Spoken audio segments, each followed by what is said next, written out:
And we're looking forward to the first appearance this particular competition of the holders, Brazil. Great excitement about this new look Brazilian team as we look again at the geographical location of tonight's game. Just north of Valparaiso and about an hour-and-a-half drive from Santiago.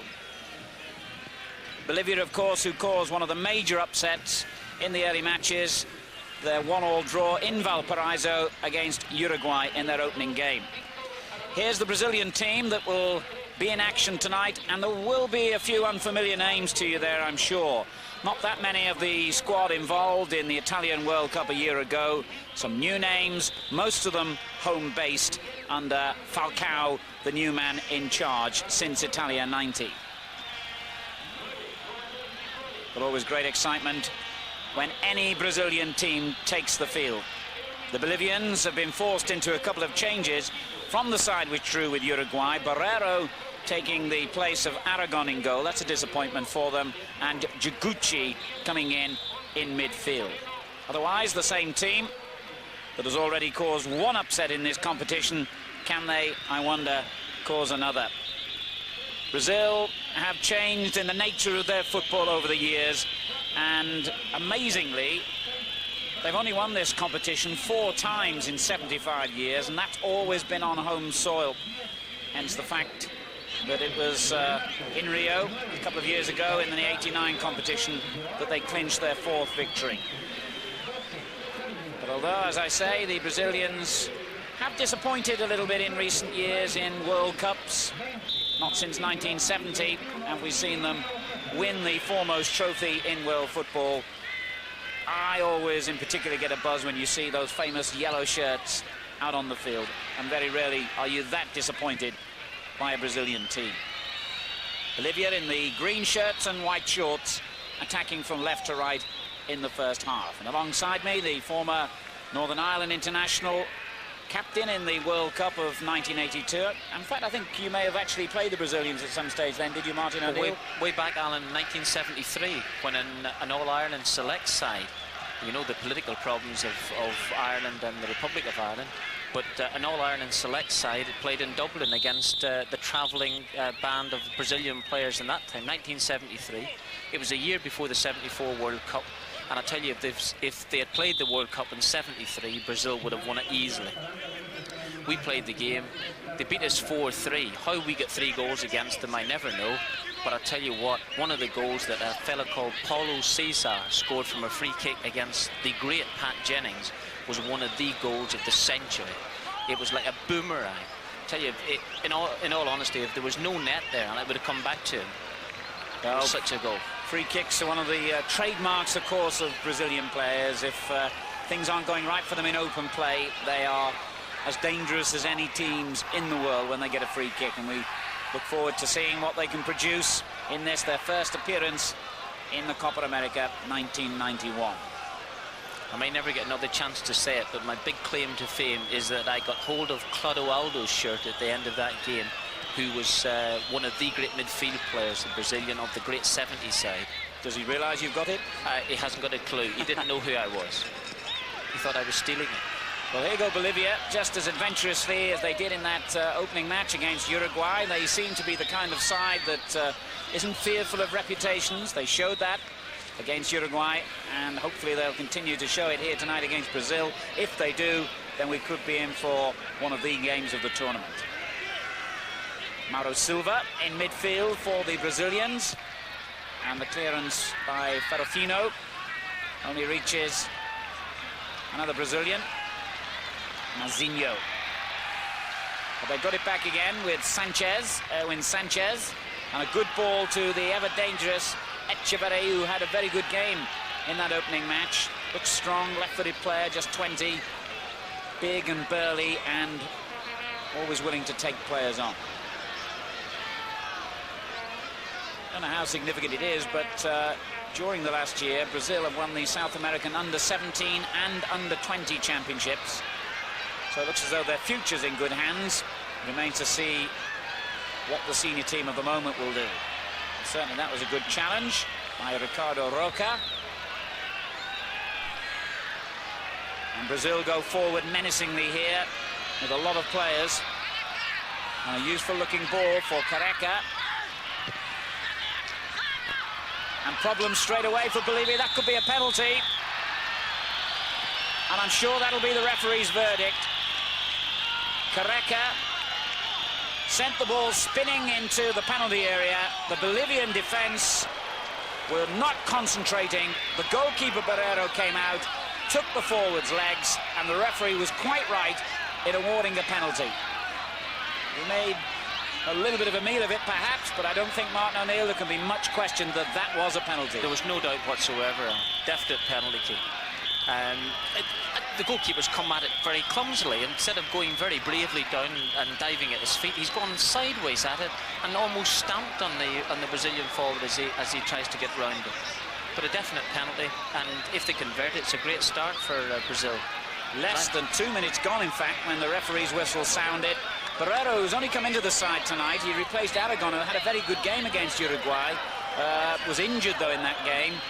And those two had been vying for first choice, but what an awful start for Barrero, making that unnecessary challenge, although he may feel that a goal would have resulted anyway.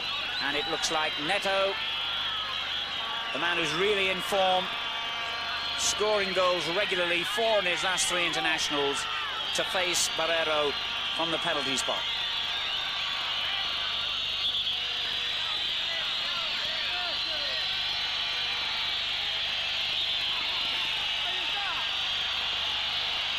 A lot of whistles and cheers from the crowd as he steps up, but no mistake. What a start for the holders, Brazil, and Falcão, their new coach. The captain's given Brazil the lead, and when they get in front, not many teams come back. It's a very, very early stage of the game, but Falcão will encourage them now to calm down and build on their lead. Excellent penalty. Yeah, stuck it in very, very well. But what a great start for them. As we see the penalty being scored, he stuck it in superbly into the corner. But it was a dilemma for the goalkeeper. It's one of those situations, Alan, where when he's made his mind up to come, I think he's got to come the whole way, but come bravely. As I say, don't dive in with your feet. Having said that, just clear. Having said that, it's a situation when he's made his ground towards the forward. I think perhaps he could have just held up, and he made the forward's mind up for him and just hold up there, because the forward still had to go round him at the end of the day, and there was a possibility of 1 or 2 Bolivian defenders getting back onto the goal line. But disappointing start, as you say, for Barrera, because Aragón, who started the competition as second choice, was pushed in obviously for perhaps maybe Barrera's lack of form. I'm not terribly sure, but Aragón was simply superb against Uruguay. And I think I was a little bit harsh on him, because he got injured about 10 minutes to go. I thought he was lying down, taking the applause for playing so well in the game, but obviously hasn't recovered. I wonder if Bolivia can recover from this. They took the lead, remember, in that match against Uruguay, and held on to it as well till the second half. But it's a wholly different proposition they face now. A goal down against the Copa América reigning champions, the mighty Brazil. Castillo trying to calm them down, and the experienced captain Melgar in midfield doing the same, but then they give the ball away again, and you can't afford to do that against Brazil too often. Neto with the through ball over the defence, but a bit too deep. Saldías retrieving it and finding Melgar again. Number 16 is Sánchez. Dispossessed, but fouled in the process. It's nice to get a start like that. You're a goal up without really having worked for it. And good skill here by Castillo. Had the ball taken off his toe, though, as he was shaping to shoot, but they have won it back again now with Borja.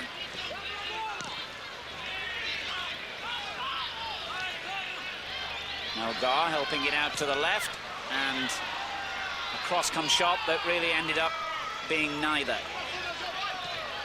And Brazil break dangerously with João Paulo. And hopefully that will enable them to really settle and show us what they're made of here, Brazil. We've been disappointed so far with the displays of 2 of the pre-competition favourites. Argentina, who made their first appearance last night, and although they won comfortably, against a poor Venezuelan side. They didn't really do enough to convince us. They look like likely champions, and Uruguay, who've equally been disappointing in their 2 matches. So it's down to Brazil, perhaps, to show that they can hold on to their title. Etcheverry, Melgar, Rimba playing it back to the captain, and then rather strangely Melgar giving it away. Just to add to your point, Alan, about perhaps Argentina have been a little bit disappointing last night, despite beating Venezuela 3-0. The Chilean press are in absolute raptures about the Chilean performance against Peru, and they feel now that they've got an absolutely splendid chance of getting through. Careca had a splendid chance of getting through then, as the referee played the advantage rule after that splendid run by Neto. But Etcheverry, the opposite number 10, bringing Bolivia onto the attack. It's a game that started at a noticeably faster pace than we've been used to in this competition. There's certainly no early caution being shown by either side here. And I must say, Bolivia do warm your heart, because many weaker teams in competitions like this seem to be a little bit overawed by opponents with a superior reputation and defend in depth. But Bolivia don't seem to take that philosophy at all, and they come out to attack. That's really good to see. They played brilliantly for long spells in the game against Uruguay. They got tired and they defended badly at inopportune moments. But I feel that perhaps they were the team that needed the goal start against Brazil, I suppose, to give them confidence. But they don't look as if they lack in confidence anyway at the minute. Bolivia, winners of the Copa América only once, their greatest day in their football history back in 1963, when they beat Paraguay in La Paz on home soil. But in the first 5 seasons they entered the competition, they failed to manage a single win in 25 matches. They have improved immensely since then, though. Renato's clearance. Picked up here by Mazinho.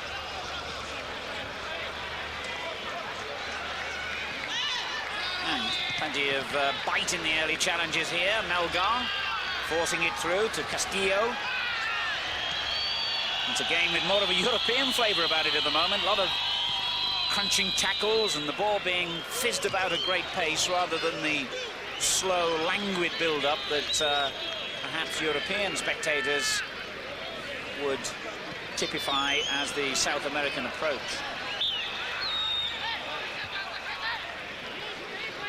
Cool evening, so we haven't got the blazing heat, perhaps, that many of these players are used to performing in. 11 minutes gone, Brazil leading 1-0.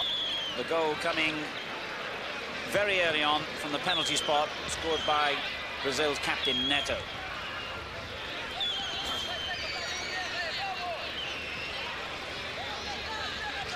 Bolivia have settled down well, sorry, Martin, I'm going to say since then. I think it's important for the nation of Brazil to get a good footballing side again. They haven't had a decent side in 10 years. I happen to believe that the '82 World Cup was the best side that they had since 1970, and they were desperately unlucky to lose to Italy in the quarter-finals in Spain. But since that, they've had a mediocre side. They've always been strong, but there's been no real genuine flair in the team. Perhaps maybe this might be the turning point for the next 3 or 4 years for them. This is Mazinho for Brazil. Plays his football like many of this squad in the Italian league, for Lecce in his case. And as he played it forward offside, so Borja, the 34-year-old general of things in midfield, in possession for Bolivia. Forward to the captain, Melgar. And Borja again.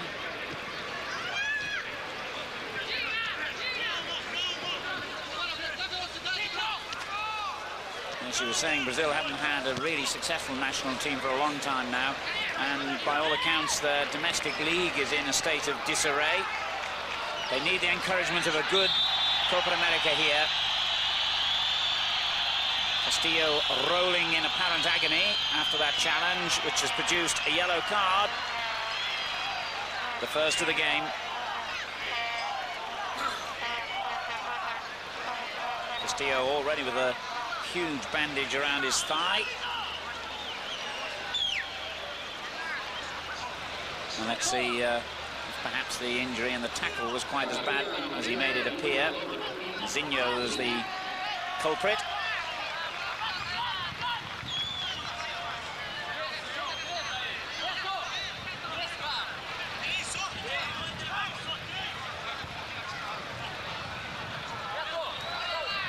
Taffarel standing, leaving most of the goal unguarded. I'm sure he'll move in a moment, though. As Etcheverry lines up the shot. And not a bad effort. And it's as well that Taffarel did readjust his position, although ironically the ball did go to that same side. That was a good shot by the left-footed Etcheverry. Good free kick, Brazilian style. It's an excellent shot. He's been a very impressive player. He played exceptionally well against Uruguay, and he's got into the game early on here. That will give him a wee bit of confidence, but he's not a man that seems to need a bit of confidence. He's out in the field. He's a lovely left-footed player, very, very neat and tidy, got explosive pace, and has certainly caused Uruguay a lot of problems early on in that game. I think he could do the same here tonight. Ferrufino with a good-looking through ball, neatly nodded down, but João Paulo there to intercept. And the Bolivians continue to convince you that they'll give Brazil a game here. Coming up to a quarter of an hour gone, Brazil leading 1-0. Mazinho spreading play out to that far side. Back it goes to the goal scorer and captain Neto. He tries to spread it back and does so. João Paulo down the line. Mazinho holding up, realizing that the throw is his best bet there as we get confirmation of the Brazilian 11.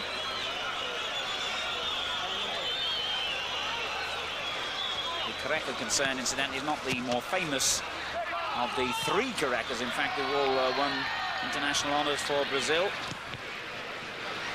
You may know that as we look at the Bolivian lineup in Brazil, the Portuguese style of family names is to have several. 6 or 7 is not unusual, and they settle on a surname, and that's the name they're usually known by. So that's why we sometimes get more than one player with a similar name.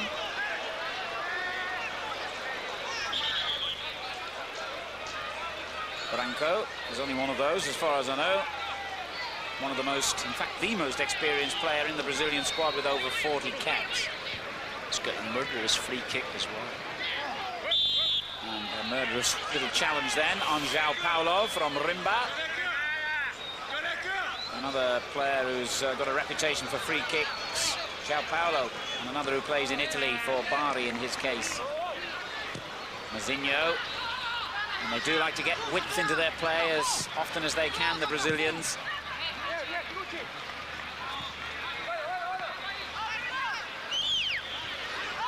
It's the first time, Alan, I've actually been disappointed that a goal has been scored in this competition. I've got a soft spot for Bolivia, and I think that they needed that. They were a goal behind before they'd even settled in the match. I would have preferred they to get the first goal. It's not to be, but they're far from out of it at the moment. Yes, well, there's certainly there's no suggestion that they are likely to fall apart from the disappointment of conceding that early goal. But here's the man who unwittingly caused it, I'm afraid. Borrero, the replacement for the goalkeeper Aragón, who played in the first game.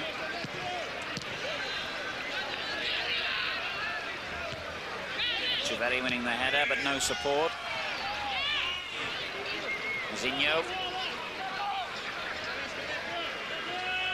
And he ran into a good position to get it back. Saldías came in with the challenge. Brazil's throw.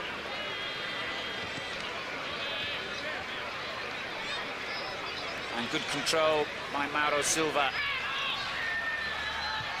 Number 7 there is Renato. And it was a bit of a 50-50 situation there. Difficult one for the referee. He made his mind up, and the free kick was instantly taken by Brazil. I thought it was good refereeing as well. Allowed the play to go on, try and keep it moving. Despite the fact that the free kick itself wasn't all that accurate. Neto, the goal scorer, 24-year-old who's currently one of the big stars of Brazilian football, goes across to take the kick. And again, he has to, with no great ceremony, move the photographer's baggage out of the way. And a good-looking kick, and the goalkeeper had to come and claim that and was fouled as he did so. And he'll be happy that he heard the whistle then. So although he did well for a ball he had to really come and claim as his, he pushed it down into a dangerous area. Lucas Aid Sport, one of the sponsors, helping to bring this live and exclusive coverage of the Copa America into your homes. I thought he didn't do badly there, because it was important he got some sort of touch on it just so soon after causing the goal in the first place, which was certainly causing the penalty. And he had to get some touch by hook or by crook. He managed to palm it out anyway, despite the fact he was fouled. Good play by Ferrufino. And this is Sánchez. A lot of space to operate down that left flank. And a useful little ball, but poor control gets Brazil back in possession again with Neto. And a good ball by him to Careca.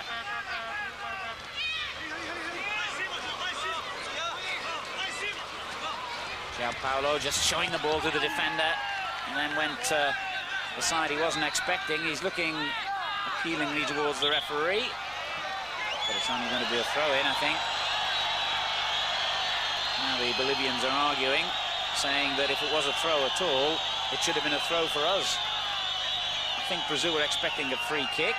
There's a bit of confusion here about what he has given. Well, this is all a bit petulant, but I must say, I thought at first it was either going to be a free kick to Brazil or a throw-in to Bolivia. I'm not quite sure what the referee's come up with at the end of it all. Well, it looks as if he's coming for a corner. Yeah. Third choice.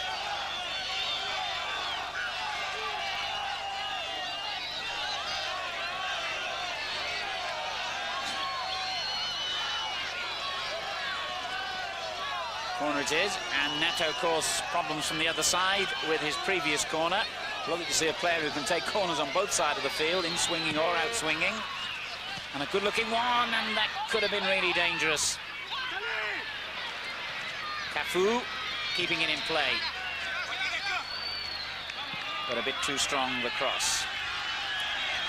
In their first game against Uruguay, Bolivia had a few problems in the air as well, despite the fact that Ferrufino looks about 6'8", and the goal itself, despite it was a deflection eventually, the Uruguayan goal against them, but it was poor defending.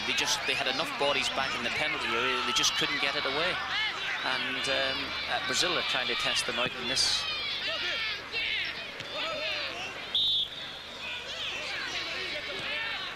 Free kick to Brazil.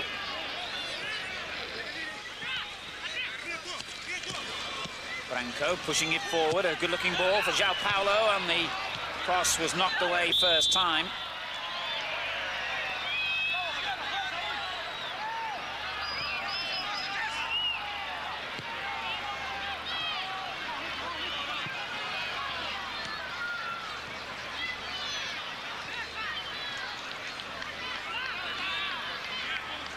It's very early yet to say whether this is a great Brazilian side. But I'll tell you what they have inherited, the old Brazilian strength of all the great sides. Really strong running players, powerful legs, and people who just niggle at you all the time, seem to get their body there just when you think that you've tipped the ball away from them. They've got the body in and they're moving again. But midway, or almost midway through the first half here, and Brazil lead Bolivia by 1-0, a penalty by Neto.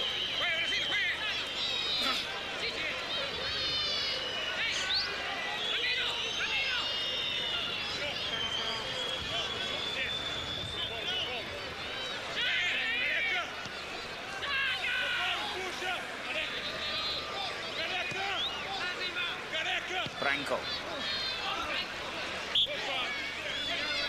João Paulo is the target for one or two dubious challenges.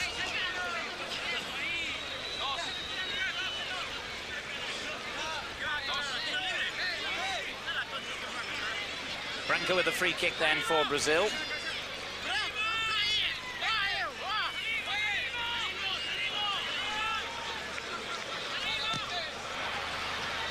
It looks dangerous, but headed on into the wrong area as it happened.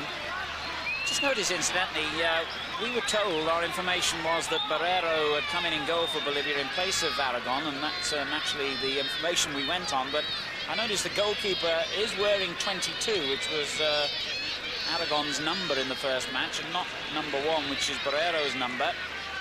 Information can be a little bit inconsistent in this part of the world, so perhaps we'll double-check that one. I didn't see the Bolivians in that first game, Martin. All goalkeepers look the same to me anyway. No, certainly doesn't look like Aragón. Whoever it was, Neto certainly dispatched the penalty very cleanly past him to give Brazil their lead here. They haven't managed a shot in anger since then.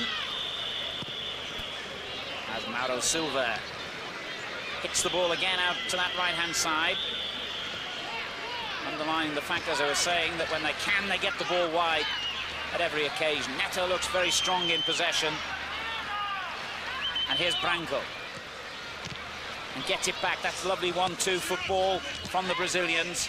Bit of an unlucky bounce then for Branco as he was challenged by Rimba.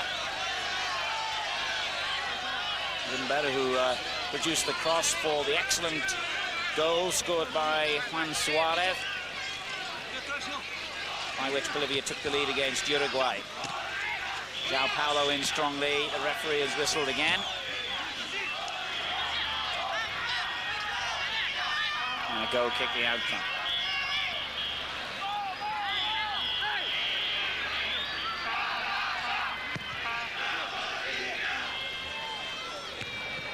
Good downward header by Ricardo Rocha. And now Borja.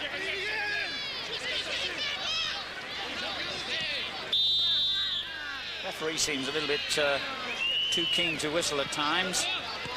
Not helping the flow of the game. 20 minutes to half-time. Brazil 1, Bolivia 0. That's great running by João Paulo. And a good little through ball at the end of it. Now, was that a foul by Saldías? The referee has said no, as Careca went down. I think he was right as well, too.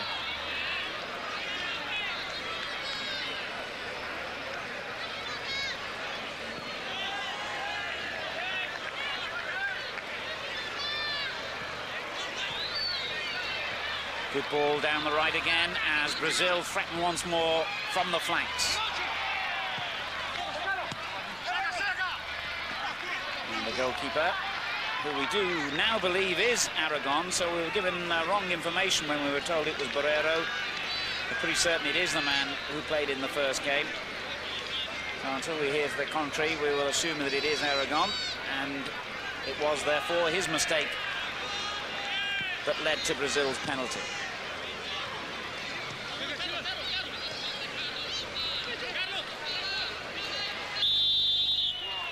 And once again, when you think the referee might just allow play to go on with a team in possession, although a foul probably had happened, he whistled and is making the play a little bit bitty here. And there's every promise that if the teams are allowed to play, we'll see some good football. Rimba.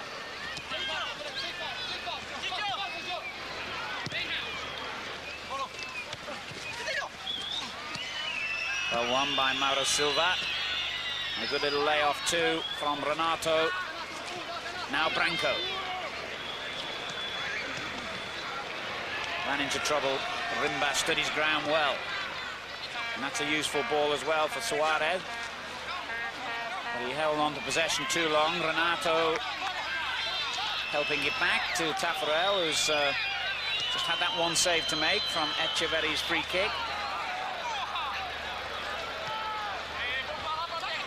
It's an important stage of the game here for Bolivia because Brazil are just finding a rhythm for themselves, being able to find men very, very easily, comfortable at taking the ball with men up at their backsides. And I just think Bolivia haven't been able to get the ball comfortably for a moment or two. It's vital that they get a grip of it.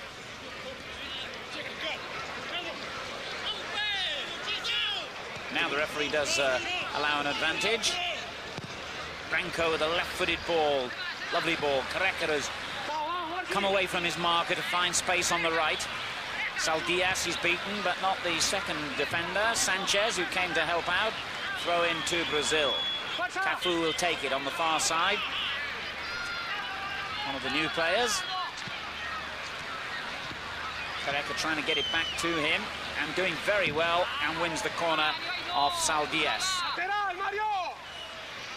When Falcão first took over as coach, as we thank Adidas, our other major sponsor, for our coverage here of the Copa América.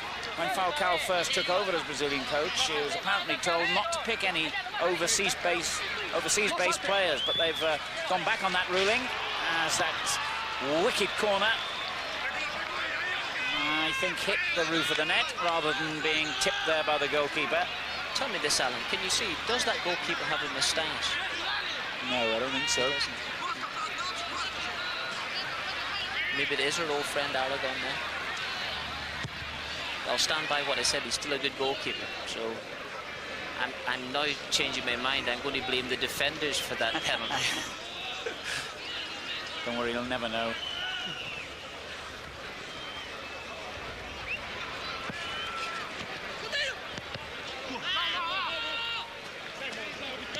Mauro Silva, Branco. You mean he won't get to hear our comments about him? Not out there, I wouldn't think so. It's unlikely. Good play here, Renato. But it all seems to be a little bit crowded up in the middle third of the field here, and as soon as anybody does start to make a run, they quickly run into trouble.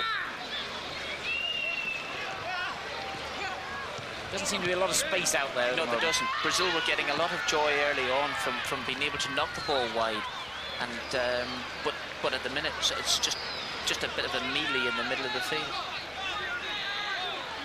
Borja for Bolivia. Good work by Ricardo Rocha. Back now to Mazinho. João Paulo, ever willing and free to receive the ball, but he'll have to do a bit better with it than that.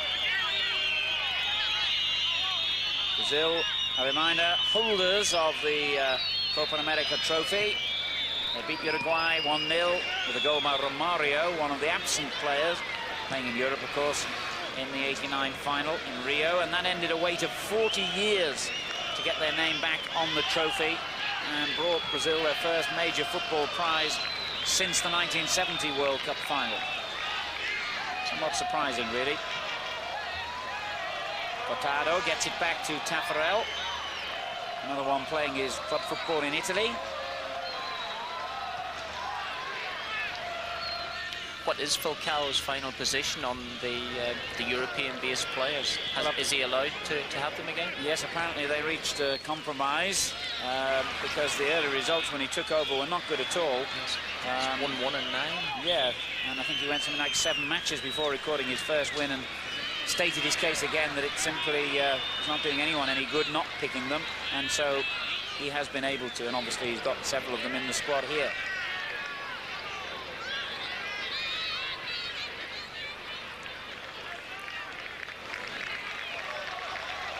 .32 minutes gone here in the first half in Viña del Mar, and Brazil lead Bolivia by 1-0.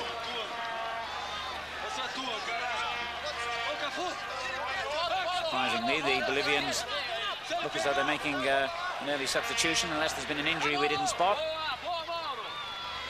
And as Cafu heads it away, Bolivia's throw.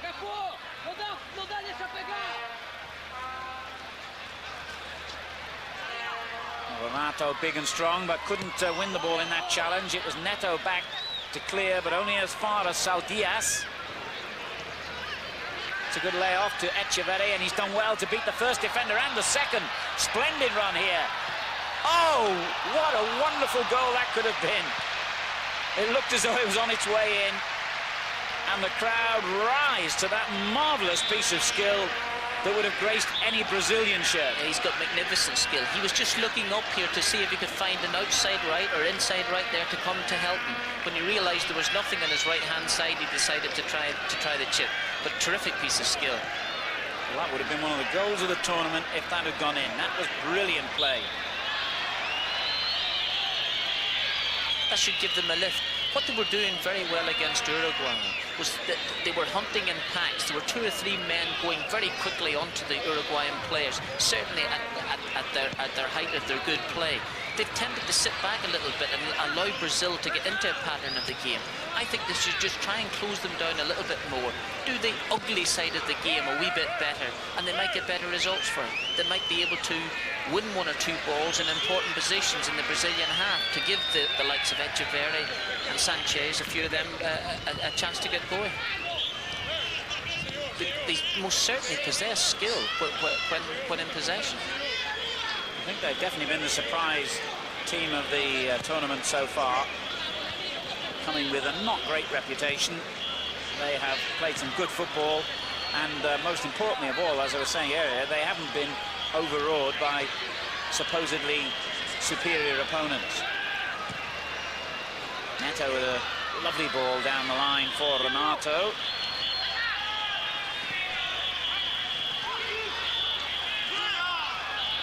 Oh dear, that was an unpleasant tackle, and I think it'll be a yellow card. João Paulo had moved across from left to right and was brought down late when he'd already got round the defender.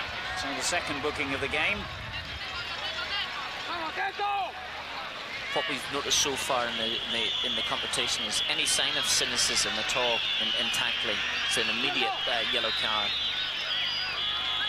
I think it's not too bad as well, too. Not too bad, because the real nasty fouls are being cut out of the game. And if Uruguay can complete the match without a red card or a yellow card, then it's got to be good news. Well, there's always a buzz of excitement when Brazil get a free kick. This looks, dare one say, a position in which it would be near impossible to get a shot on target, but we've seen them do that before. Oh, little trick this time. Oh, well, it wasn't a shot on target from the initial free kick, and a bit of unpleasantness creeping in as Branco got himself involved with Castillo. But nonetheless, the shot from Branco that followed the little tap free kick could well have tested out Aragón. I thought it wasn't a bad idea. The execution just wasn't proper at the end, but it wasn't a bad idea at all. And here they go again. Brazil with 4 or 5 men forward this time. But Mazinho couldn't reach it. That's good defending by Rimba. Just kept in play then by Castillo. Forward by the captain Melgar. And a neat little layoff. Good interception though at a vital moment by Ricardo Rocha. João Paulo couldn't reach it.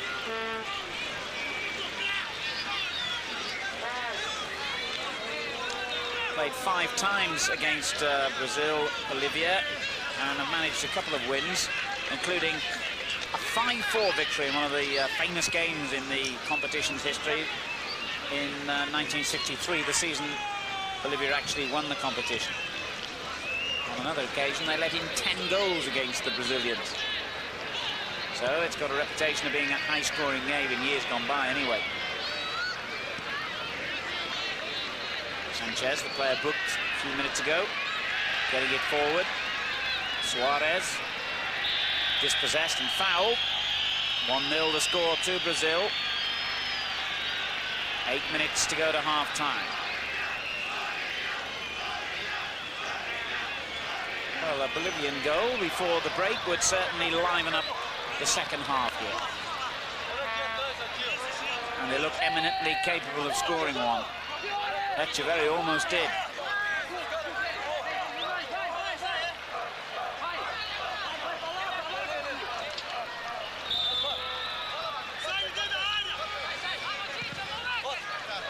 Not a bad free kick that. It must have caught the defenders in 2 minds. It was whipped in to that far post at a good angle. It's a terrific free kick. And I'm surprised that teams like Bolivia don't try this a wee bit more often. It's put right across the penalty box. Anybody coming in there getting the slightest touch, it's every possibility of going into the net. Instead of just lobbing one in, which becomes a 50-50, which becomes a 70-30 ball, and in turn is generally clear. That type of ball is very, very dangerous. It's even a defender getting a touch for that. Might well have sent it spinning into the net.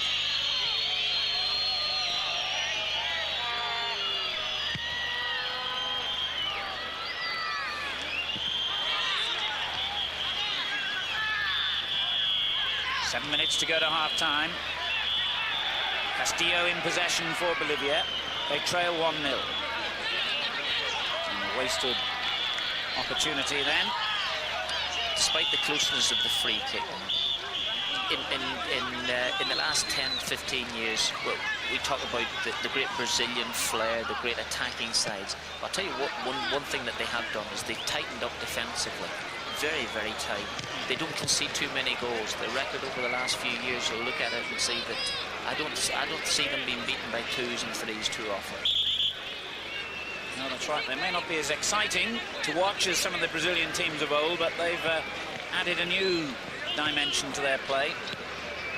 And they still have players marvellously gifted in possession. I thought they were desperately unlucky in the World Cup against Argentina. They made most of the play, conceded a sloppy goal. Yes, I was at that game. It was criminal, really, what happened that day, and I can remember the hundreds and hundreds of Brazilian supporters in the stadium in tears. They just couldn't believe they'd seen their team knocked out by the old enemy Argentina in a match in which they richly deserved to have won comfortably. And one of the great things about having Brazil in big competitions is not just the way they play, but their supporters, who always bring a special atmosphere to the stadium.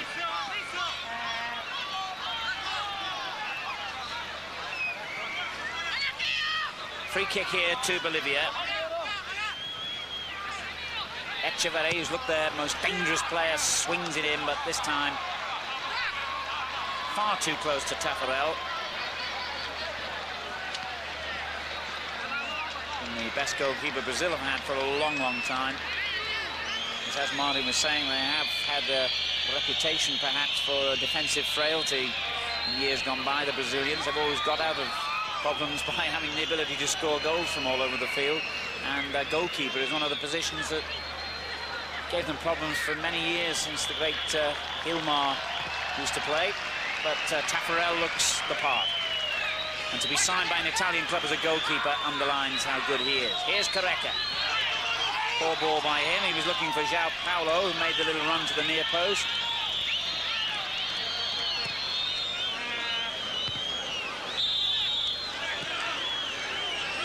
Well, I must admit, this has not turned out as I expected. After that very early goal for Brazil, you rather got the impression that they might then really dominate, but all credit to Bolivia. They've lived with them since conceding the goal. Problem now, no offside. Mauro Silva took a little bit too long making his mind up, though.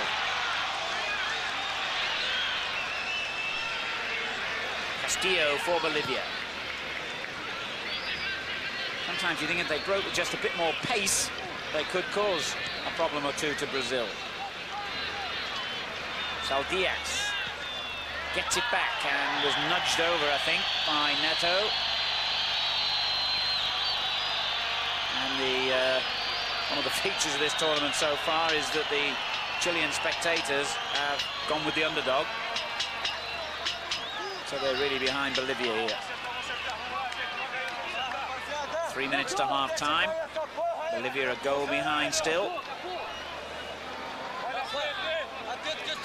But in a threatening position here, they had a very good free kick from an almost identical place just a few minutes earlier.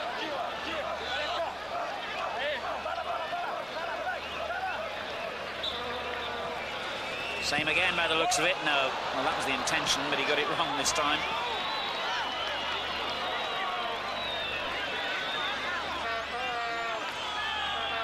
That's two free kicks just wasted there by... I think the intention was the same as the last time that the ball was on that particular side, but Etcheverry just wasted one about 2 minutes ago. You'd mentioned they'd gone a wee bit too close to the goalkeeper. I wouldn't even mind that so much if there was a little bit of pace in the ball, so somebody coming darting in might be able to get a touch. But those just have been too wasted in decent positions, because at the end of it all, that's where they're trying to get to. Here's Ferrufino.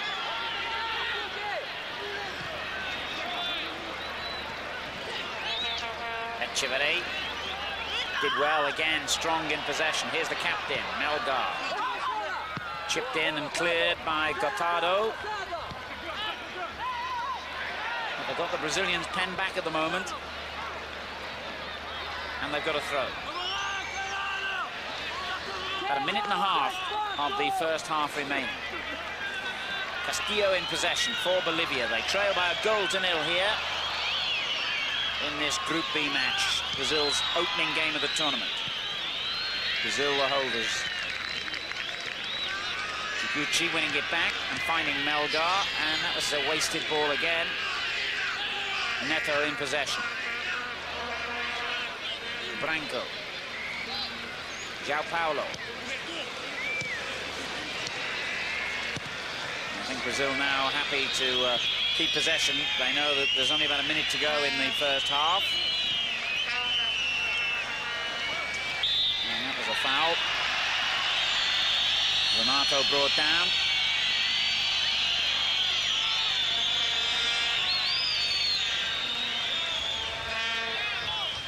Well, I guess the story of the half has been a brilliant start for Brazil, which they haven't really built upon, although they've looked, obviously, as you'd expect, good in possession. They haven't looked that threatening in front of goal as yet.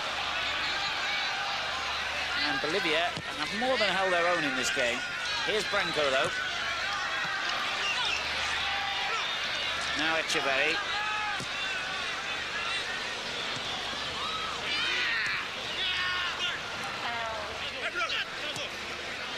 João Paulo. We're now into time being added for stoppages. Ricardo Rocha for Brazil.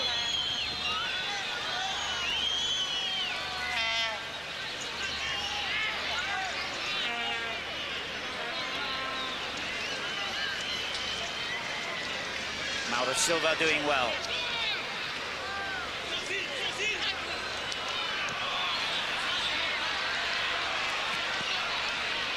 And here's that man again. Etcheverry, he's looked the best player for me. Certainly the best Bolivian player in this first half.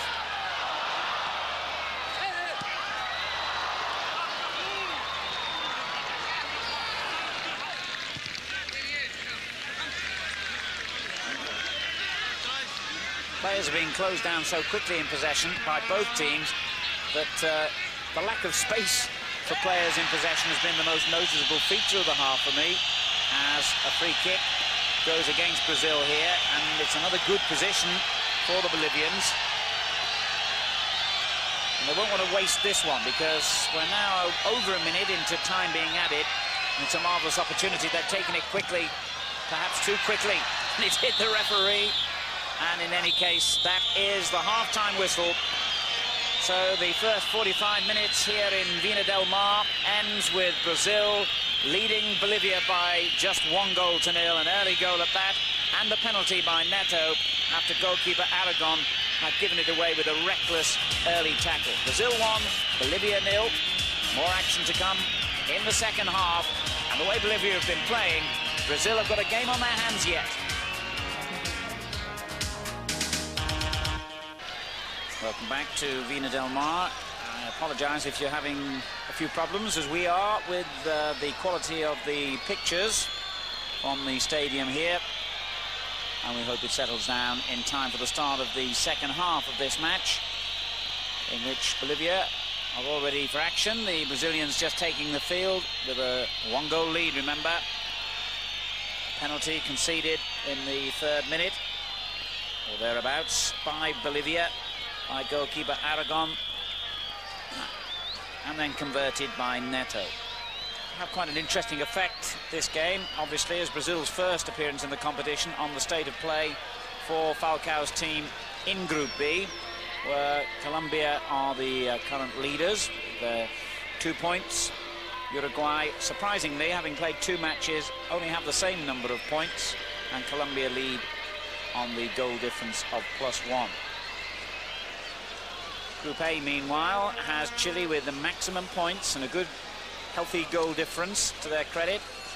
Argentina with +3 goals, having just played that 1 game so far against Venezuela.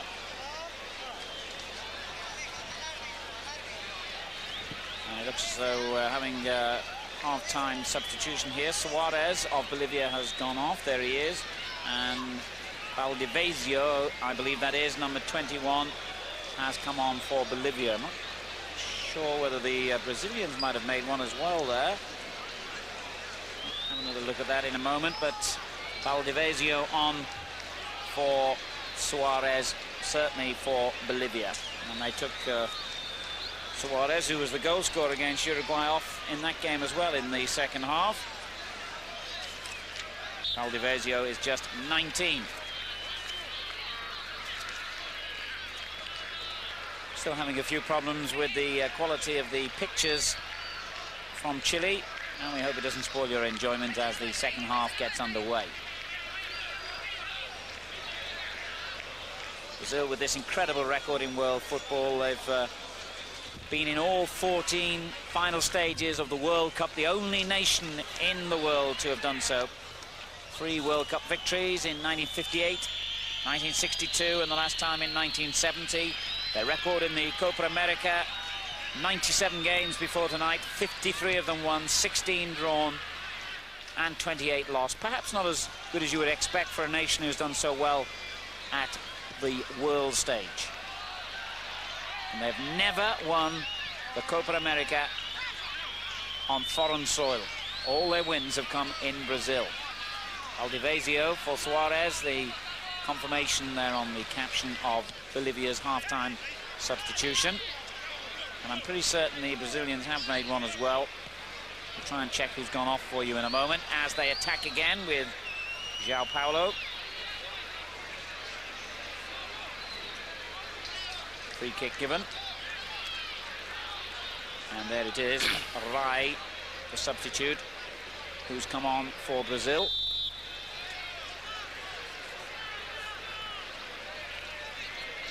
So Aragón waiting in trepidation, no doubt, for this Brazilian free kick. Once again, it's a long way out. They haven't really had one in what you'd call a goal-scoring position yet, much to the goalkeeper's relief.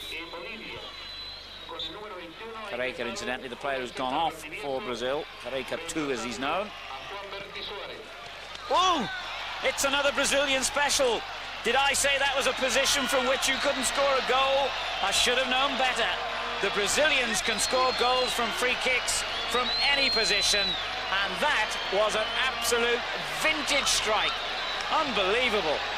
It caught me, the goalkeeper, and the whole of the crowd here by surprise. It's a superb strike by Branco. It's actually got a deflection, believe it or not, just off the wall.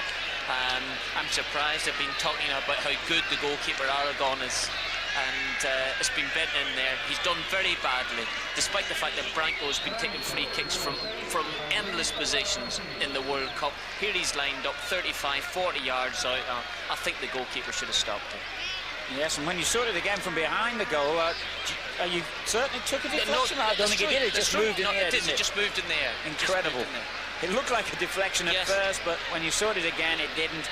And you have to say that your friend Aragón, I'm afraid, was at fault again there. It certainly gave away the penalty and probably should have done better from that free kick, but an incredible distance out. It's absolutely outrageous, the things they will try. We know, of course, that Branco's got a world reputation for whacking those free kicks from all ranges and angles. But that was just, I mean, he should never have been able to score from that. No, he should not. He shouldn't have been able to score. The ball bounces on the 6-yard box, and still interesting to see behind the goal. No, you're right, it's just moved. He's bent the ball with the outside of his foot. It's a terrific shot, there's no doubt about it, but the goalkeeper was terribly at fault. Incredible goal. Here he goes again.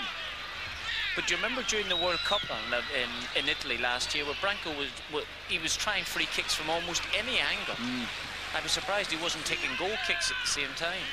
But yeah, disappointing there, Aragón. Well, Brazil have started the second half as they started the first with a goal. One a penalty, the other a free kick. One from 12 yards. The second from, well, take your pick, 35 yards, I would say. At least 35, yes. Incredible goal. And that's a foul. No, not given. Etcheverry. for Bolivia. That's a good ball as well. This could be a goal. He's pulled it back, Sánchez, but then he went down at the vital moment when it looked as if he'd just done the right thing to put it back into a shooting position. Castillo goes down, and they come back straight away here. Here's Sánchez again, trying to work himself into a shooting position. Now he's earned a free kick. Foul by Mauro Silva. They've got to get into the game, though. They've really got to do it. If they allow another 10 minutes to develop, it's a 2-0, well, Brazil should coast it. Yeah, we saw Etcheverry trouble Taffarel in the first half of the free kick. This is a better position. And he's come across intending to take it to number 10. It's essentially a left-footed player. He may not be the best kind of angler. I don't know. I've given up guessing what the South Americans can do from free kicks. I think they could score from the halfway line if they had to. If it's a free kick, you've got to say it's a scoring chance. But this time, it's not one of his better ones. But going back to Branco's free kick, it was outrageous is the only word you can use to even consider trying to strike on target from that range and angle. Well, most people just wouldn't consider it. I suppose he's pleased to have confidence in himself to try it. So Brazil leading Bolivia now by 2 goals to 0. And that's the substitute. Right.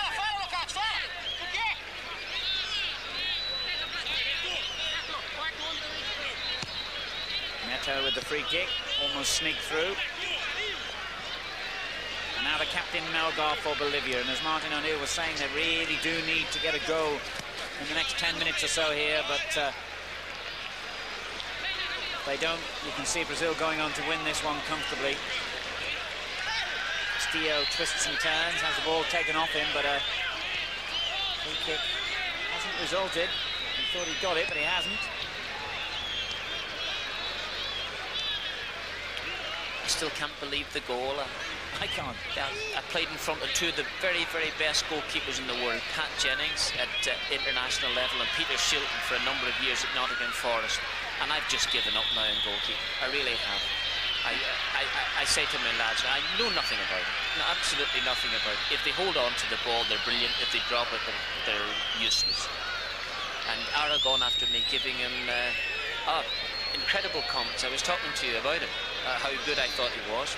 Not only could I not recognise him, but I don't think he's recognised his own performance tonight. No. Perhaps they have sneaked the other fellow in a different jersey. Quickly taken free kick. Too quickly, says the referee. He's been a bit fussy, this referee. It may have marginally moved, or perhaps he wasn't quite ready, but you are supposed to get an advantage from free kicks. Well, I think Etcheverry is going to try and do a Branco here. Not a bad effort, was it? Taffarel watched it all the way. He had plenty of time to see it coming. But nonetheless, again, it was a decent strike of the ball from that range. Gottardo was the player just before that caution for the foul. Brazil lead Bolivia 2-0 in this Group B game. Brazil have to play Uruguay next on Thursday, the 11th of July.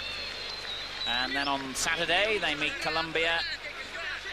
And on the following Monday, Ecuador. All the matches in this stadium, every one of them. It's got to be an advantage for them.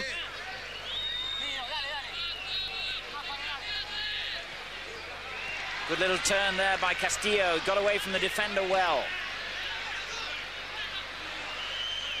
Sánchez gets it back again. Looking for the free kick, I thought, a little bit there. The referee has whistled as he challenged Mauro Silva. And it's Brazil who get the free kick, not Bolivia, to their disappointment. Not been best impressed with the referee tonight, in all honesty.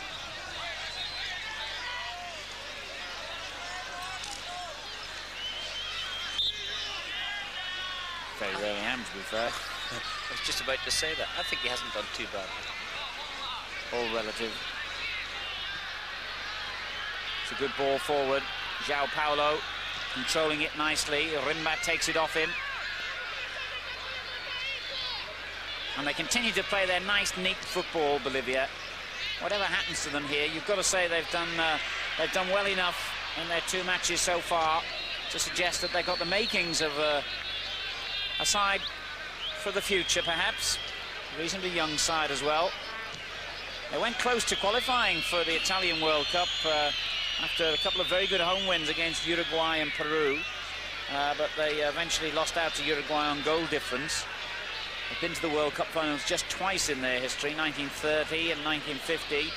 Lost every game, didn't score a single goal. And are obviously one of the weaker of the South American nations. But they've entertained here, and that's important. And Borja, here's the whistle go, and once again, Brazil get the benefit of the doubt.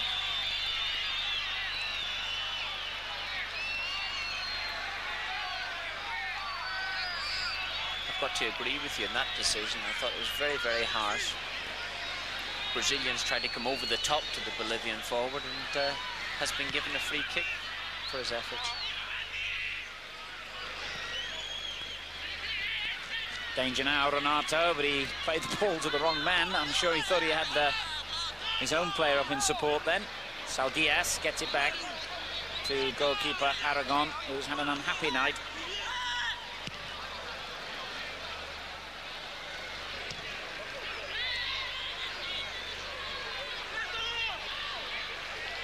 It's a good ball. Etcheverry, Gottardo right behind him.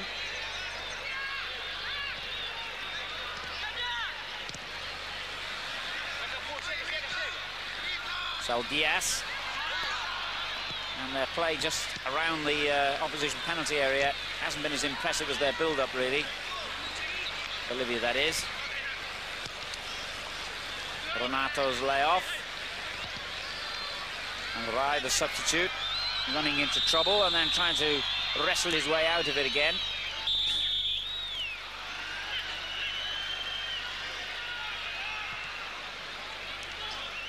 Melgar. Saldías.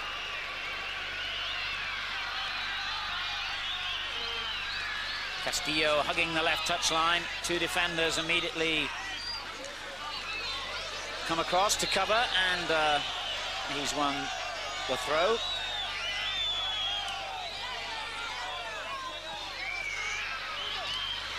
Melgar looking for Castillo again, and that's crossed the line for a throw. They've been a bit unlucky on both of those. They could have had a corner each time, but only got the throw in.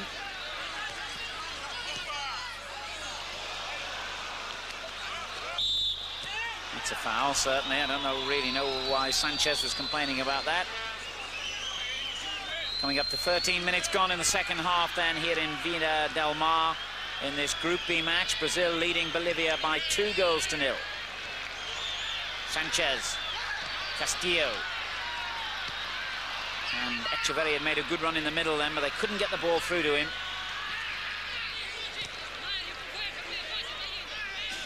And at the moment, Bolivia are having one of their best periods of the game.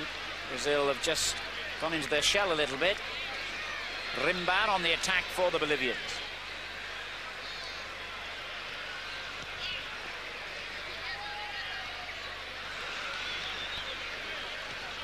Certainly in terms of possession they are, but again, their final ball, how often have we said it before? I mean, I know it's the most difficult thing in the world to score a goal, and it's obviously difficult to get into someone's penalty box unattended. But Bolivia, for all their lovely midfield work, approach play is very, very nice. Eventually, there's just no real fizz about their game. Well, let's see if Sánchez can provide some. No, given away. Cafu easily able to make the interception.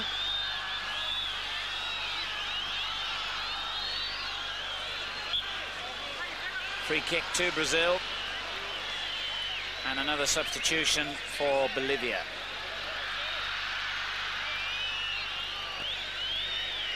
just taken a moment or two to study the sides that we've seen play.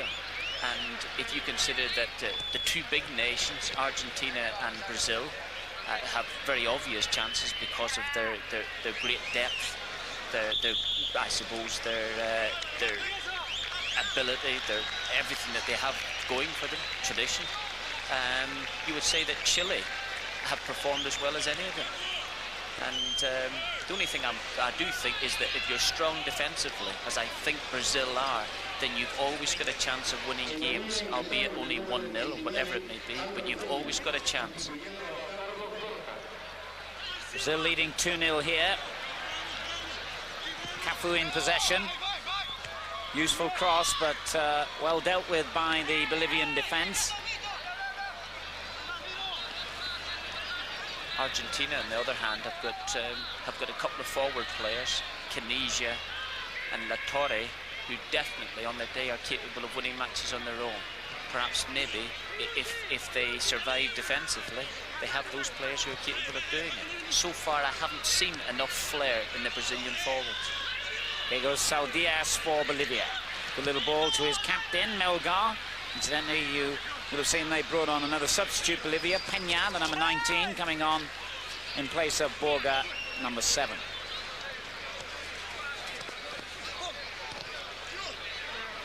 Cafu doing well for Brazil, but then 3 Bolivians descended upon him.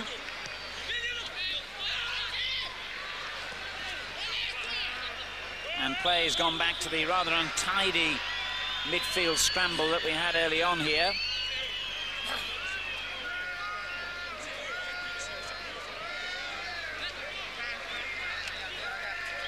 Our coverage brought to you in association with our major sponsors, including Lucasade.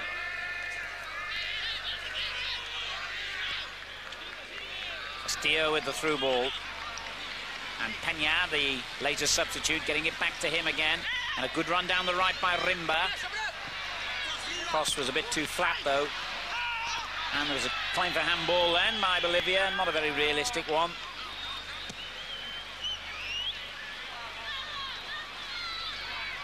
João Paulo gets away from his defender. He's done well here.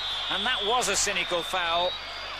Now, in different circumstances, in different countries, he could be in deep trouble for that deliberate trip on a player who was on his way to goal. He's got a yellow card for it, and I've seen in some of the European leagues players sent off for that, or worse, or not worse, I was going to say for less than that, because there was no doubt his man had beaten him. He wasn't exactly in a goal-scoring position, but he did have a player in the middle who was. Certainly deserved the yellow card, as Brazil now are going to make a substitution. I'm beginning to think you're absolutely right about the referee. That was the one foul in the game that deserved a sending off. And if they're being strict, if they're cutting down on offences very early on in the game by giving yellow cards for deserved offences, then that was a sending off offence. Certainly in England, we take the point now that he's bearing down in goal. He's gone clear of the defence. Well, what constitutes a sending off offence? If it was the Football League, he would have gone. I think you're right. They're waiting to bring on another substitute here. Mazinho 2 coming on. As we look again at the incident, Jiguchi, the player who was beaten here, beaten all ends up as well, and he knew it at that point, and he knew there was a player in the middle in a good position. He had to do something, and so he took the player's leg at the shin. It's hurt him sufficiently to have the stretcher brought on. And João Paulo is an exciting player, the kind of player that spectators come to watch, has gone off because of a cynical foul. And you have to say Jiguchi is a lucky man that he's not gone off as well. He is. I know we've got the benefit of seeing it in replay, but it was a terrible challenge. I mean, even in a harmless position, that would have been a bad foul, but in what was a position of danger to Bolivia, it comes under the heading of cynical. Justice would be done if Brazil could get something out of this. Normally justice isn't done in these situations.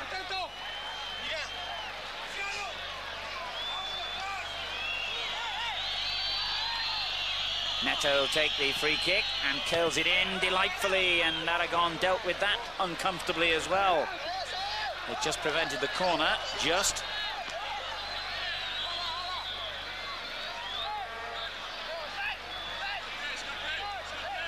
That was a wicked one. Was. Good free kick. Didn't know what the goalkeeper was doing. He didn't know whether to hold it. So he didn't touch it prevent over the the corner. bar. Yep. Corner it is. Neto again takes it, and that's a beauty into the near post, headed away well. Back into that group of players, it could go anywhere, and that's a delightful little chip, and there was a push in the middle, and that should have been a penalty, surely. As Renato played it back in, there seemed to me a clear push in the back on the Brazilian player, but it's gone, and the referee has allowed play to go on. Peña in possession. We'll get back to that incident, hopefully, when we have a break in the play, as Renato plays it forward again. But they're back in possession with Jiguchi, and then he gives it away to Mazinho. We've got Mazinho 1 and Mazinho 2 on now.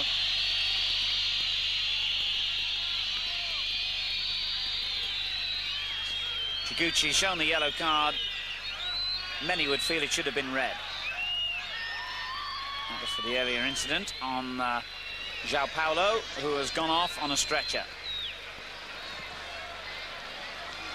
Cafu gets it back. Dangerous cross. Oh, and he was just headed away by Mazinho too from his own player, ironically. But still danger. Renato in a good position, and it just eluded him. Brazil looking increasingly dangerous now. Out of play off Gottardo. Here's that incident again, Martin. It's the play in the middle we need to watch. Yes, it is. I'm going to come out with a real Irish one here. That is a definite penalty. It's a definite penalty. But in many instances, referees won't give it. They won't give it. Brazil are sitting 2-0 up here. It's a bone of contention. They're leading 2-0. I think there's just a bit of sympathy now at the minute for, by the referee for the Bolivians, and it's one of those incidents where you think, well, I'll be able to get away with that. I'll claim that it was 6 of one and half a dozen of the other. It's a definite penalty. Certainly a nudge in the back, but not given. Pardon me. Brazil still leading 2-0. Neto in possession, the first half goal scorer from the penalty spot. Branco with a stunning free kick, scored the second. Renato trying to weave his way through, but there was no way through that line of 3 defenders. Renato again causing problems, kept going for that one. Bolivia need to be up the other end, really. Yeah, they're in disarray at the moment. They've not played half as well. I'll accept that the opposition has been much better. Brazil are very, very strong, but they have not played half as well as they did against Uruguay. And even in periods in the Uruguay game, they went to sleep as well. They've not been able to get hold of the ball. Brazil are too strong for them, and they've lost an awful lot of heart. Aragón, the substitute, plays for the Sao Paulo club. One of the major clubs in the Brazilian league. Back it comes to Neto, and there could be a third goal here. There should have been. Mazinho 2, as he is known, shakes his head in disbelief, and I think his coach will be doing something worse than shaking his head at that miss. Should have done well. Should have done better there. He's got the chance there of half volleying the ball into the net. It's fallen very, very kindly for him, and that could have been the third goal. The 25-year-old, having been on about, 10 minutes or so, has missed a good chance there to make it 3-0. And a chance at the other end, perhaps, for Bolivia. Taffarel saving well from their substitute. Peña. Good little skill. Yeah. No real sting in the shot at the end. And Taffarel well placed to save.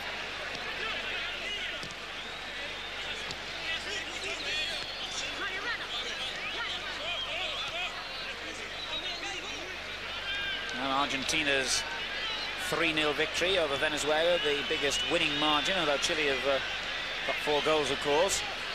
in one of their games, but 3-0 the biggest winning margin we've had as yet. I wonder if Brazil can match that.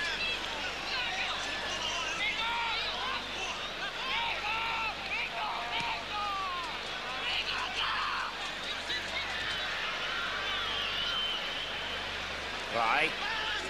Done well, and that's a nice little ball for Renato. Good defending that. Rimba got through and whipped it off his toe, although Renato was perhaps a little bit slow.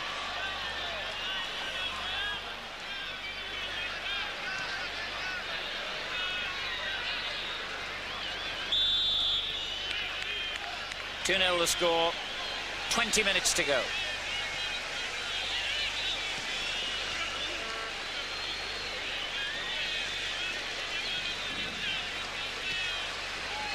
So a lot of football still to be played in this competition, but I suppose if you're a betting man at this stage, you'd be looking at Chile with their home advantage and their undoubted good side and ability to score goals, and the Brazilians to be the fancied two perhaps at this stage. Martin, would you agree? Yeah, in their particular group, very much so. I think, as I mentioned earlier, I think Brazil will be always hard to beat. They may not score an awful lot of goals. The 2 goals today have been a free kick that should have been avoided and a penalty kick. But they are hard to beat. They're hard to break down. And better sides than Bolivia have found it very difficult to do that. I think that's something Brazil have learned. It's certainly a definite fact in these big international competitions. You can go back over all the recent World Cups and think that the team that's eventually won the World Cup, in the case of that particular tournament, haven't started that impressively. Remember Italy in '82 and in Argentina even in '86. West Germany they start steadily, they pace themselves. That's usually the type of team that wins these big competitions, and they save their better football till the end. Good little ball through, and that was a very ambitious effort. Haven't seen that much of Mauro Silva in those positions. The anchorman in midfield getting forward for once. Took it well on the chest and an acrobatic effort. You're right, he hasn't been in the penalty box very often, but he is a very, very strong player. Sturdy legs. I think he's gone about his job very, very quietly, but has really given nothing away. He's a nice passer of the ball. And I think he's been one of their better players, Brazil.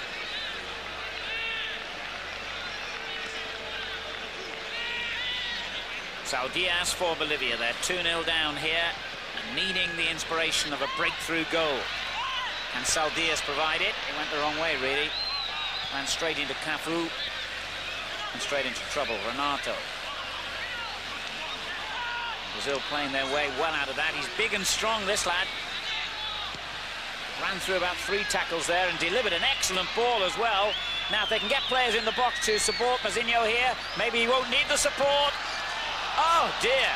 What an incredible miss. Well, it is a cliche to say it had to be harder to miss than to score, but there is no finer description of that incident. That was beyond belief. How did he miss it? I just can't believe it. I can't believe it. We're just about to say, but that was a terrific move. It's incredible. And he himself is just, it's a matter of tapping the ball into the net. My word. My word. Well, I've seen a free kick that I couldn't believe, and I've now seen a miss from Rai, the substitute, that is equally astonishing. I mean, he could have fallen over, he could have thrown his shirt at the ball, taken his shoes and socks off and still got it in. He had plenty of time, although there was a defender coming in. He was so casual about it now. It was just a matter of just stepping up and tapping it in. Incredible miss. It was a great run as well, and a lovely ball by Renato, wasn't it, just before that? Here he is. He's done splendidly here. Renato's made a brilliant move. But fun enough, it was all started by Silva winning a ball that he had no right to win. And we watched Ray just coming straight through. Ah, it's one of those. Did he get it over the bar? I would imagine if you gave him that opportunity about 1,000 times in his career, he'd score 999 goals. I remember Gary Birtles. We were playing in a very important FA Cup game against Arsenal at the City Ground, and Gary Birtles for Forest missed a goal quite similar to that. He was, mind you, he had an excuse because it was onto his right foot and he was a left-footed player, but he missed from the same distance, and I didn't think I would wait another 15 years to see another miss like it. Castillo going forward well here. It's a splendid run by the Bolivian. Sánchez. Bit ambitious, that shot. Telling you a little story there about Gary Birtles. I suppose Brian Clough was very sympathetic to him missing from that range, wasn't he? Especially since Frank Stapleton scored 3 minutes afterwards to knock us out of the competition. He said, what, hard luck, Gary, or something like that, did something he? Like that. Yeah. We watch it again here. I still can't believe it. I'm waiting. Well, he'll, as you say it, he'll never get an easier opportunity in his life. You could look for a million excuses, and there isn't one. It didn't bobble. He couldn't have taken his eye off it. Do you know what? It makes me feel really good because a Brazilian has actually missed from a yard and a half out with an empty goal. They are human. There could be a goal from this attack, but Neto took his time. Well, when they look back on the highlights of this competition, that miss has to go in amongst them.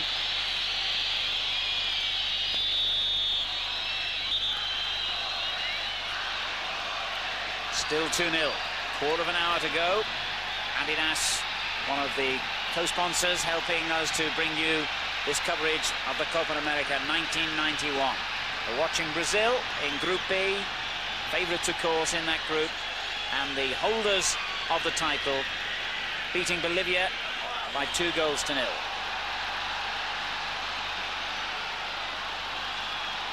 Bolivians have played well in patches of the game and patches of the field, but never well enough to really trouble Brazil.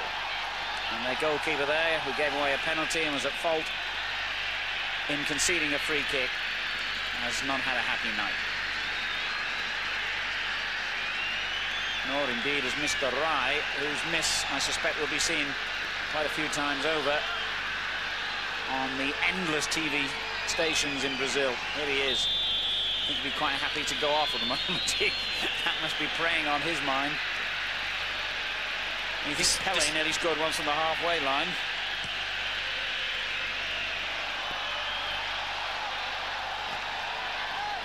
But it just gone out.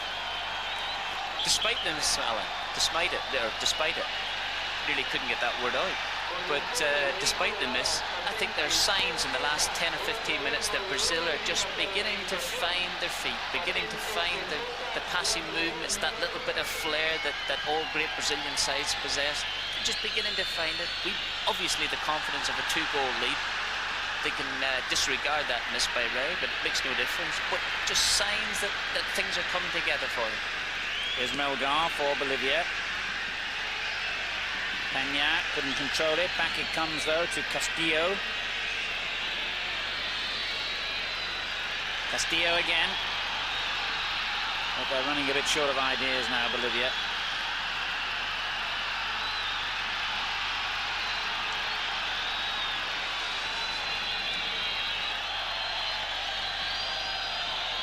So Brazil safely on their way to their expected 2 points in their opening game. And there could be another goal here for Renato if he can get there. Good defending. Ferrufino whipped the ball away as the big and strong Renato was threatening. Here's Etcheverry. Bit unlucky there. He hit his own player on the back. Peña.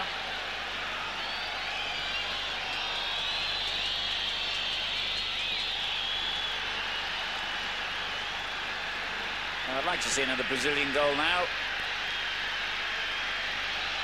Just to round it off. And there was another naughty foul, really. And perhaps we will. Branco brought down. Branco, no doubt, will take the free kick. This is a piece of cake, really, considering the distance he scored from early on in the half. And Aragón will be quaking in his boots. It was Jiguchi, the culprit again, in the free kick. I think the referee took one quick look at his jersey, looked down at his notebook and said, well, it's not worth it. No. Oh well, Branco maybe won't be taking this one. Or will he? Yes, he's gone back on a run that a fast bowler would take before a delivery, and they know what to expect this time. Breaking out from the wall, trying to make it more difficult for him. Seen all that before. Aragón will be thinking, this could be the end of my career if I let another one in from this distance.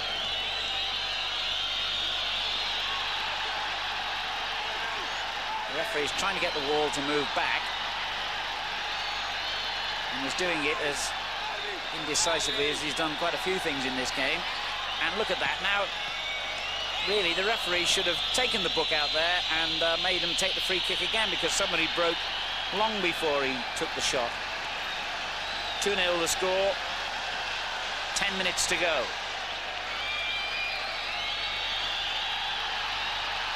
Crowd getting hugely excited about something here. I assume it's the Mexican wave. It is. Yes, the Chilean version of the dreaded Mexican wave.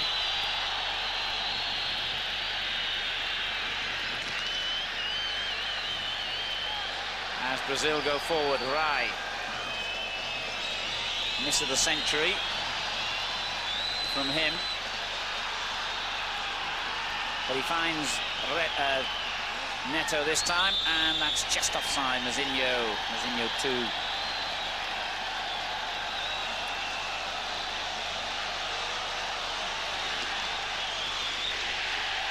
A couple of incisive pieces of play by Brazil again, just reminiscent of the old great sides. It's difficult not to draw comparisons with the great Brazilian sides.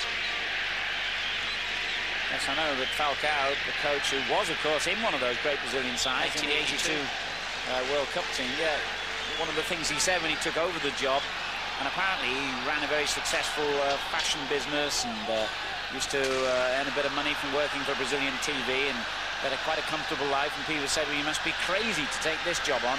And one of the things he said was, people have got to stop watching Brazilian teams and always harking back to the past, and it must be very, very difficult for the present players in any generation not to be compared with, well, you could roll them off your tongue, couldn't you, the all-time greats that have worn the yellow jersey. The game has changed, the players have changed, obviously, and people's expectations haven't changed. That's the one consistent factor. If it's Brazil, you automatically expect something special. Well, we've had a couple of very special moments from them in this game. It still must be an unbelievable privilege to pull on that yellow shirt. To know that you're representing Brazil. Don't care what level of it is, whether it's under 15, under 17, obviously the full level. But I don't care what type of player you are. If you pulled on that yellow shirt, it must be the greatest feeling in the world. You know, when you think it's the biggest country in the South American continent, and all those millions of youngsters, and poverty, of course, is a major problem in Brazil, who must dream of one day doing what these lads are doing tonight, playing for their country in a very important competition. That's a penalty, isn't it? No, I'm not sure he's given it. Well, once again, I would have to say I've seen them given for less than that. Let's have a look. Think he made a bit of a meal of it? Well, I think again, I've got to get. I'm probably siding with the referee there again. I think there's an ounce of sympathy. I do believe that the Bolivian defenders has poked his foot out. I don't think he meant to do it, and if it's not deliberate, it's not a penalty, I suppose. I have seen them given, but I don't think there's ever a chance the referee was giving it at this stage of the proceedings. No, I think that's probably right. 7 minutes to go. Brazil 2-0 up, but you just get the feeling that there might be a third on the way here. It's been looking likely for the last few minutes now. Neto, who set them off with the first half penalty, takes the corner. and whips it in dangerously, but not a Brazilian on the end of it this time. But now there is. The other Mazinho. And they've been totally without threat, the defenders for Brazil in this game. They've had a comfortable existence. But then again, you know, when Bolivia did have those little patches of possession, they got players back behind the ball in midfield areas, and as Martin has been saying, they look a difficult side to get through. Yeah, I think Falcão will be very, very pleased with winning this match. Despite the fact it's only Bolivia, I say. Bolivia had the advantage of playing a game a couple of nights ago. And whether they talk about being tired, they're expecting that the winners are going to play 7 games in 15 days. Therefore, I feel that he'll think that it'll shake the cobwebs off them for this time. Bolivia, as you say, had the advantage of the game, had a very good result in terms of confidence. And they could have the threat of a goal here, but no. Brazil hold out. For the moment, anyway. Now the captain, Melgar, has won the corner. A late corner with, well,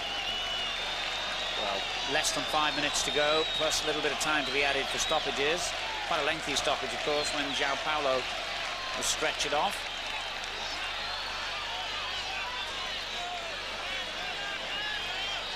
Sánchez with the corner, and a tricky little one to the near post. Saldías played it back in, but then Brazil break dangerously. 5 minutes to go. One good thing about it, unlike last night when Argentina got 3-0 up and really just coasted around and eased their way through the last 20 minutes, Brazil have kept playing. Mauro Silva.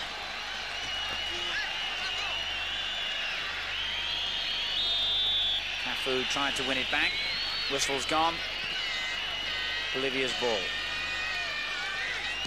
I think the Chilean press were savage in their annoyance at the way the Argentinians treated the last 25 minutes of that game against Venezuela. They sort of toying with the opposition, not something that went down too well anyway.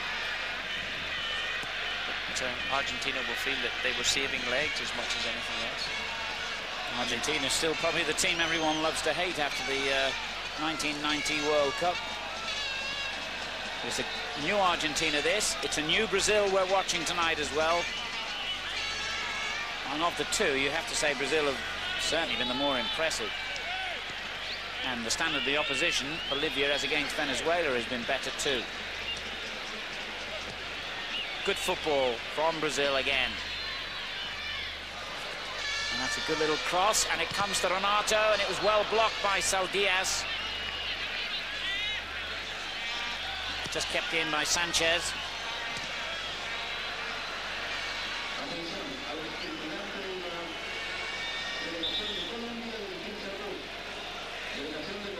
As we move into the last couple of minutes, Martin, always difficult, as we've been saying in the opening games here. We'll hold on a second because, yes, it has been given offside. First impressions of what is basically a new Brazilian team? Yeah, I think they're strong. I think they'll be hard to beat. I think they'll be very difficult to beat.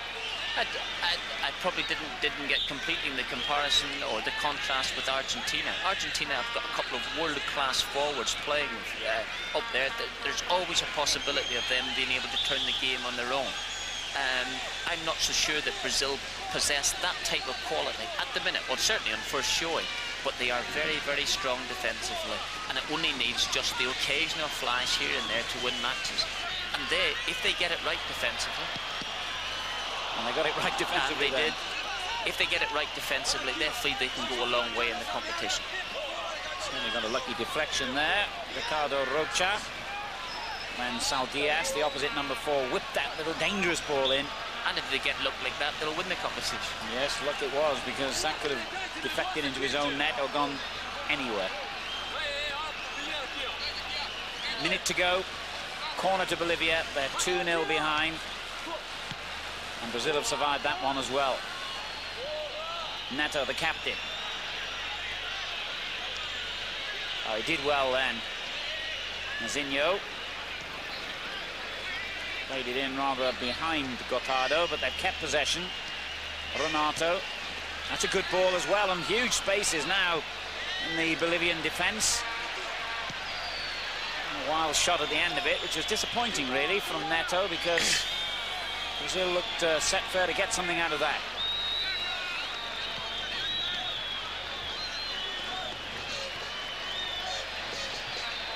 Just like against Uruguay, Bolivia have had great difficulty in getting the ball away, despite the numbers they have back defensively. There were times against Uruguay where they had 3-1 and still found difficulty in getting the ball clear, and tonight has been no exception. Brazil haven't finished yet though. Renato is selfless running, he's done well tonight, and offside was it, I think. Certainly the linesman flagged, so it must have been.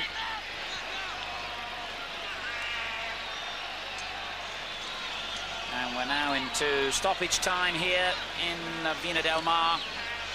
And Brazil have got the 2 points that they came for in this, their opening game in Group B.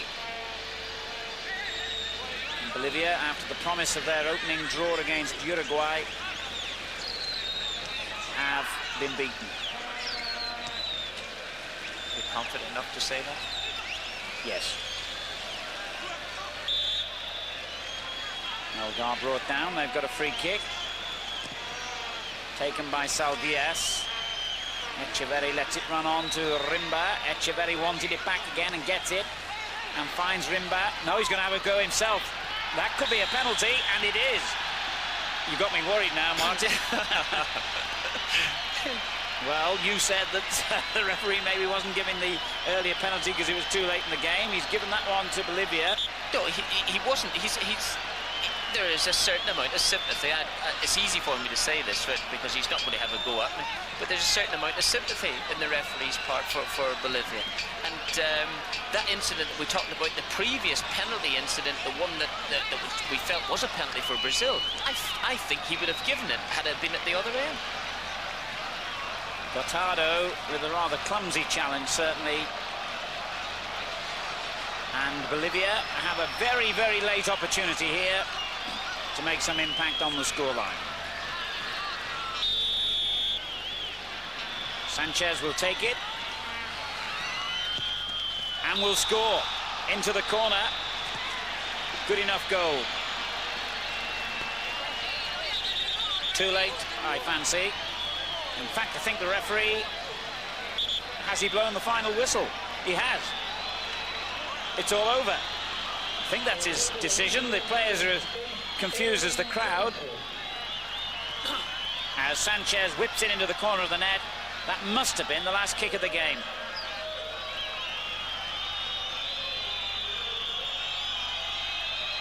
And indeed it is. So a dent in Brazil's defensive record at the end of it all. But frankly, consolation is the only word you can use to describe that goal. Brazil have won here by 2-1 against Bolivia. Neto with an early penalty.